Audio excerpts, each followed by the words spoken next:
Bapak, Ibu, Saudara-saudari terkasih, Shalom. Di dalam setiap Jumat kita melakukan jalan salib, senantiasa kita merenungkan apa yang menjadi tema APP kita. Kemudian kita juga diajak untuk terus-menerus merenungkan siapa diri kita. Ketika ada kerapuhan, ketika ada kelemahan, ketika ada keterbatasan dalam hidup kita, tentu kita mengandalkan Tuhan. Ketika ada penganiayaan dan ketika kita mengalami suatu hujatan, seolah sebagai manusia biasa, kita pun tak mampu untuk berbuat apa-apa.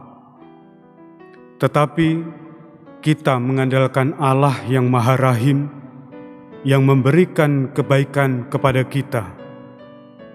Di dalam bacaan pertama, ketika Yeremia mengalami suatu hal yang berat di dalam pelayanan, maka ia pun mengandalkan Tuhan, supaya Tuhanlah yang melaksanakan apa yang perlu dilakukan bagi orang-orang yang terus-menerus mendera dia.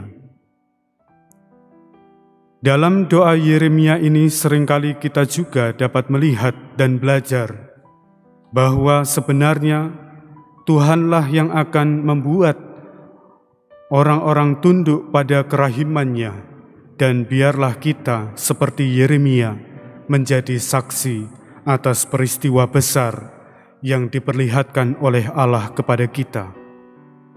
Maka sebagai manusia di dalam dunia yang sungguh-sungguh terbatas dan sungguh-sungguh lemah ini, kita tidak perlu melakukan hal yang tidak terpuji di hadapan banyak orang, tetapi kita menyerahkan sepenuh-penuhnya kepada Allah sendiri, dan biarlah Allah yang melakukan dan kita yang menyaksikan. Maka saudara-saudari terkasih di dalam Kristus, bagi kita yang percaya kepada Kristus, ketika kita di dalam kesesakan, seperti yang Mazmur hari ini kita dengar, maka kita akan berseru kepada Tuhan dan Ia akan mendengarkan suaraku. Begitulah hendaknya sebagai orang beriman yang percaya kepada Kristus. Tentu kita akan melihat apa yang dilakukan oleh Kristus. Banyak sekali pekerjaan-pekerjaan yang dilakukan oleh Kristus yang berasal dari Bapa, yang ditentukan oleh Bapa, yang membuat kita percaya siapa Kristus yang datang dari surga. Sebenarnya di dalam bacaan Injil hari ini, persoalan siapa identitas Yesus sudah menjadi permasalahan pada saat itu. Jadi bukan permasalahan yang baru muncul saat ini. Ketika Yesus bertanya jawab dengan orang-orang Yahudi, Yesus pun mempertanyakan apa yang membuat mereka mengalami kemarahan. Yesus mengatakan, banyak pekerjaan baik yang berasal dari Bapa-Ku, kuperlihatkan kepadamu. Kuperlihatkan kepadamu artinya, banyak semua orang saat itu menyaksikan apa yang dilakukan oleh Kristus. Lalu Yesus mempertanyakan, manakah di antaranya yang menyebabkan kamu mau melempari aku dengan batu? Jawab orang-orang Yahudi itu dengan tegas, bukan karena suatu perbuatan baik, maka kami mau melempari engkau, melainkan karena engkau menghujat Allah, dan karena engkau menyamakan dirimu dengan Allah, meskipun engkau hanya seorang manusia. Keraguan orang-orang yang melihat Yesus pada saat itu dan menegaskan bahwa mereka meragukan Yesus, engkau hanya seorang manusia, mau dibuktikan dengan melempari Yesus dengan batu. Oleh sebab peristiwa inilah Yesus mengalami penderitaan. Yesus memang seringkali mengatakan bahwa aku dan Bapa adalah satu, dan membuat orang-orang pada saat itu tidak nyaman. Bahkan juga mereka seringkali menolak apa yang disampaikan oleh Yesus karena mereka sebenarnya tidak tahu isi Taurat. Saudara-saudariku terkasih, Yesus pun terus-menerus menjelaskan isi Taurat dan membuat mereka mengerti apa yang menjadi kegenapan yang harus mereka ketahui. Tetapi dalam pemahaman permukaan saja, ketika Yesus menyamakan diri dengan Allah, mereka pokoknya tetap menolak. Saudara-saudari terkasih dalam Tuhan, inilah yang membuat penderitaan itu dialami oleh Yesus, sengsara yang dialami oleh Yesus.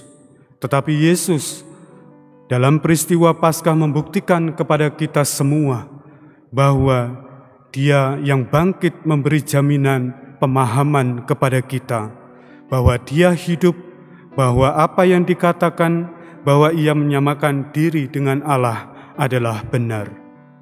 Saudara-saudariku terkasih dalam Tuhan, Yesus hanya meminta hal sederhana kepada orang-orang Yahudi saat itu. Lihatlah pekerjaan-pekerjaan yang kulakukan, supaya engkau minimal percaya bahwa apa yang aku lakukan ini berasal dari Bapa. Tetapi mereka pun dengan pekerjaan yang Yesus lakukan amat sederhana, mereka pun tetap tidak percaya. Maka mereka pun tetap ingin menangkap Yesus. Saudara-saudari terkasih dalam Tuhan, hari ini Yesus pun menegaskan kepada kita semua, bagi kita yang percaya kepadanya, jikalau aku melakukannya dan kamu tidak mau percaya kepadaku, percayalah akan pekerjaan-pekerjaan itu. Tidak berat untuk percaya kepada Yesus. Apa yang dilakukan Yesus dalam belas kasih yang dilakukan bagi banyak orang, dalam mujizat yang Ia buat, itu adalah cara sederhana untuk melihat pekerjaan Allah di dalam dirinya. Siapa lagi yang bisa kita saksikan yang membuat mujizat seperti Kristus? Tidak ada. Hanya Kristus yang melakukan pekerjaan-pekerjaan, yang itu pun pekerjaan dari Bapa yang berasal dari surga. Hal itu pun adalah pekerjaan sederhana supaya kita boleh mengetahui dan mengerti. Jika kita masih meragukan apa yang dilakukan oleh Yesus, maka kita perlu belajar sendiri, memahami sendiri apa yang tertulis di dalam kitab Taurat, kitab para nabi, kitab Mazmur, dan juga kitab Deuterokanonika, bahkan juga dalam kitab Daniel. Semua dijelaskan tentang siapa Kristus bagi kita. Saudara-saudari terkasih, maka Yesus pun mengatakan kepada kita semua bahwa apa yang kita lakukan adalah karena kesaksian banyak orang. Sampai-sampai ketika Yesus tinggal di sekitar Sungai Yordan, banyak orang datang kepadanya dan berkata dan menjadi saksi tentang siapa Yesus. Mereka pun tetap menjadi saksi, menjelaskan siapa Yesus dengan kesaksiannya. Yohanes memang tidak membuat satu tanda pun, dan mereka mengerti bahwa Yohanes tidak membuat satu tanda pun, dan mereka mengerti, tetapi semua yang pernah dikatakan Yohanes tentang Yesus, tentang orang ini adalah benar, dan mereka pun percaya. Tuhan memberkati.